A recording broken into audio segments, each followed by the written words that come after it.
magnitude 6 to 6.1 in the Gulf of California, in an area that is absolutely locked and loaded more than in the last 1,000 years, and it's directly connected to the San Andreas Fault. So is the big one about to trigger with this earthquake? So right now, beneath the feet of over 20 million people in Southern California, the Earth is under more pressure than it has been since the Middle Ages. A new study just came out about this, and I have already reported about this. Scientists have just discovered that the region's most dangerous fault lines have officially reached their highest tectonic stress in over 1,000 years. So they are not just strained, they are what geologists call critically loaded, guys, critically loaded, pushed to the absolute brink of structural failure. And now we have this earthquake right there. So a powerful magnitude 6 earthquake, shallow, violently ruptured the seabed just a few hundred miles south in the Gulf of California. The shaking was felt across the entire Mexican states, sending an absolute surprising sudden jolt through a highly volatile network of underground fractures that are there. It's not just one single fault line, but this isn't just Mexico's problem. Definitely not. Because what most people do not realize is that this offshore rupture happened on the exact same continuous tectonic engine that powers the infamous San Andreas Fault system. So is that magnitude 6.0 earthquake the final spark, the final push that sets off the clock for the big one? That is the question.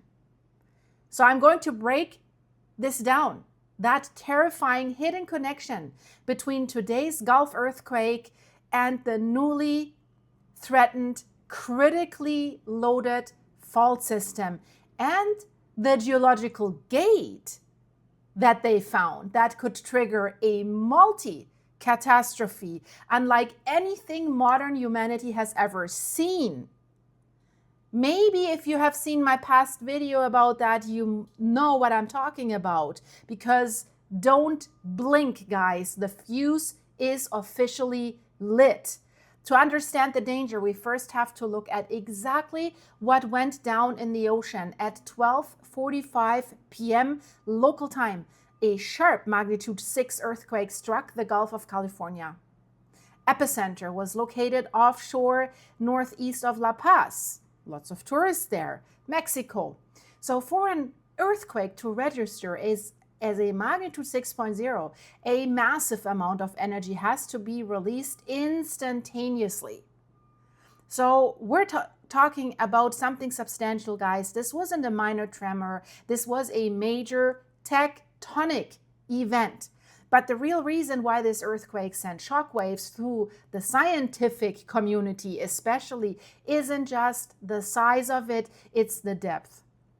The USGS reports that the rupture occurred at a remarkably, we have to say that, remarkably shallow depth of only 6 miles.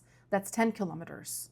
So in seismology, depth is everything, as you might know if you watch my channel on a regular basis. If not, please like, hype, and share this video and subscribe, because what I'm about to tell you right now will blow your mind.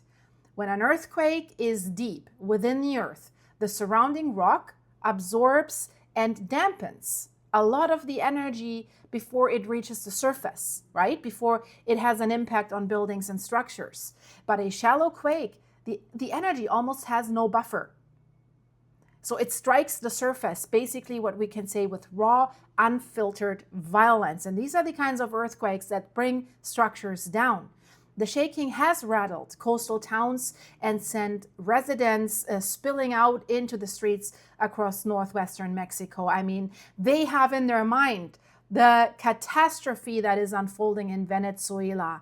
And I'll put in the end screen why Venezuela, the double earthquake, 7.2 and 7.5, went from disaster to even worse catastrophe. There's a new video that shows something remarkable. What is happening with the ground? It's in the end screen. You have to watch it. It's never seen footage before. But let's talk about Mexico. People out on the streets, fortunately, because the epicenter was located miles offshore, the deep ocean water has acted as a buffer for the most severe structural damage, and authority right now quickly confirmed there was no immediate threat of a destructive tsunami. That is important as well. And that is because of what the earthquake was. We get to that.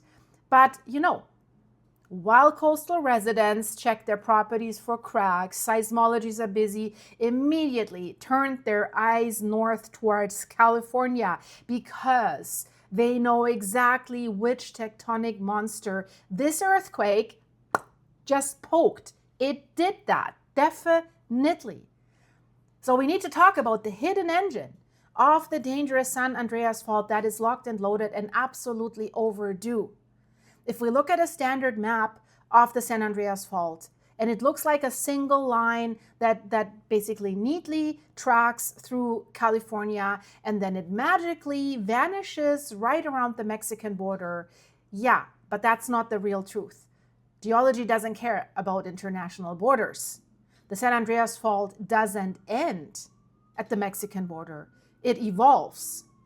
So what we're actually looking at is a massive 800-mile long boundary between the two of the largest tectonic plates on Earth, the Pacific Plate and the North American Plate. We're talking about a location along the Pacific Ring of Fire, right? That horseshoe ring where the Pacific Plate is being pushed into subduction zones and where we have the most of the world's dangerous and largest earthquakes and volcanic eruptions. So, two largest tectonic plates on Earth. Pacific Plate is grinding northwest here in this area, while the North American Plate is sliding southeast. So as you move south past the Imperial Valley into Mexico, this plate boundary enters in the Gulf of California. So here the mechanics change completely. So instead of just sliding horizontally past each other, the two plates are actively pulling away from each other. This is called the Gulf of California rift zone. So this is basically, and that is important for what this earthquake means for California. It's a chaotic, ultra-active web of underwater basins and very long transform faults. So as the ocean floor rips open, you have to imagine this. Magma's rising from deep within the earth to create new crust. That causes frequent, violent snapping along that seabed there. So that means that today's magnitude 6.0 earthquake wasn't an isolated event. It happened on the Imperial Gulf fault system. That feeds, here comes, directly into the southern tip of the San Andreas Fault. They're physically connected. They are connected. They are part of the exact same continuous tectonic conveyor belt. Every single time the Gulf of California shifts, the energy travels. The energy travels, how we can say, up the pipeline, directly impacting the stability of the entire West Coast, since we know that the San Andreas Fault can also trigger the Cascadia Fault and vice versa. Now let's talk about that 1,000-year stress bomb, that new study. It's the most alarming part of the equation. Today's earthquake didn't happen in a vacuum. It struck a system that a groundbreaking new study has revealed is already at its absolute breaking point.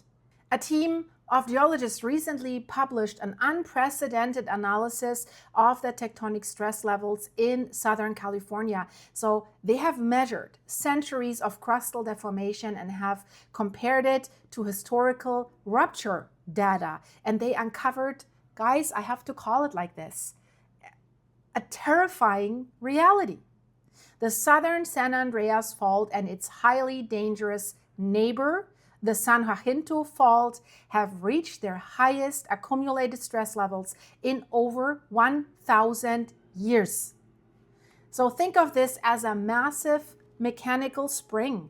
So for over 10 centuries, the Pacific Plate has been trying to push northeast, but the rocks along the fault zone have been locked and loaded and held it, right? Solid, refusing to bulge. The spring has been compressing tighter and tighter and tighter, absorbing a truly unfathomable amount of energy. So while everyone talks about the San Andreas Fault, the scientists are, I have to say, quietly terrified of the San Jacinto Fault. The San Jacinto branches basically right off the main San Andreas line and cuts directly through heavy populated economic hubs like Riverside, San Bernardino, and unfortunately also down towards San Diego. I love San Diego. I've lived there for quite a while. So according to these data, the San Jacinto Fault is now in a critically loaded state. And we also heard about studies, if you're watching my channel, that branched out faults from the San Andreas Fault can trigger the San Andreas Fault, right? Something is shaking nearby where something's locked and loaded. Some shaking can give it the rest and then it strikes and slips. San Jacinto Fault, critically loaded. It has been quiet for too long, according to scientists.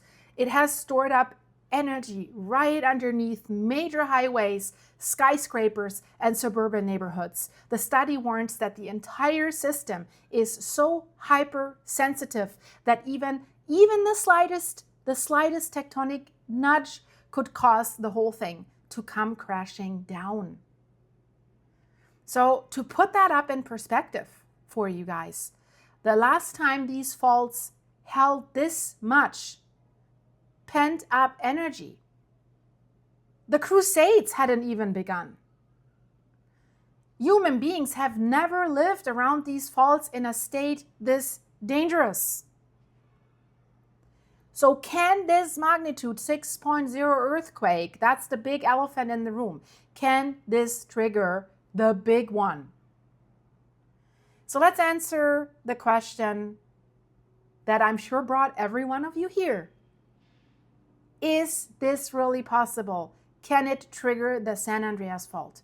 The short answer from seismologists is directly no. A magnitude 6 earthquake releases a lot of energy locally, we know that, but its epicenter in the Gulf, it's hundreds of miles south of the main locked segments of the San Andreas Fault in California. So seismic energy dissipates over the distance from the magnitude 6 up towards California. So the physical shock wave from today's earthquake or event simply doesn't carry enough raw force to basically instantaneously snap the rock thousands of feet beneath Los Angeles or Palm Springs. But the longer answer is far more unsettling, unfortunately, and it comes down to a phenomenon that is called dynamic triggering. So when a major quake like today, like this happens, the seismic waves are ripping through the earth, and that can act as a sudden rhythmic vibration. So if a nearby fault is already critically loaded, basically like a glass sitting on the very edge of a table, that minor vibration can be just enough to cause it slide. We frequently see Gulf earthquakes trigger sudden swarms of like micro earthquakes in Southern California's Imperial Valley within hours of the initial shock.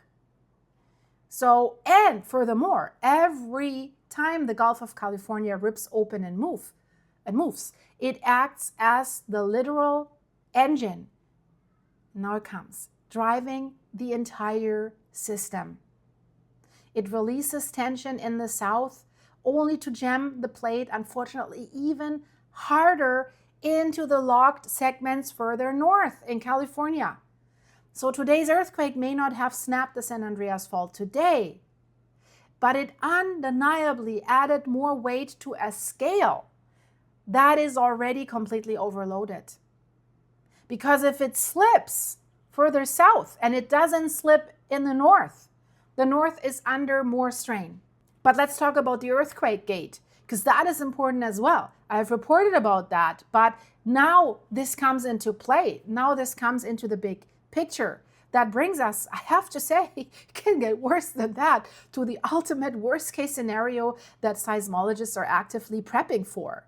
They call it earthquake gate, because the San Andreas and the San Jacinto faults are a historic 1,000-year stress maximum. They are no longer operating as separate entities, so they are entirely interconnected.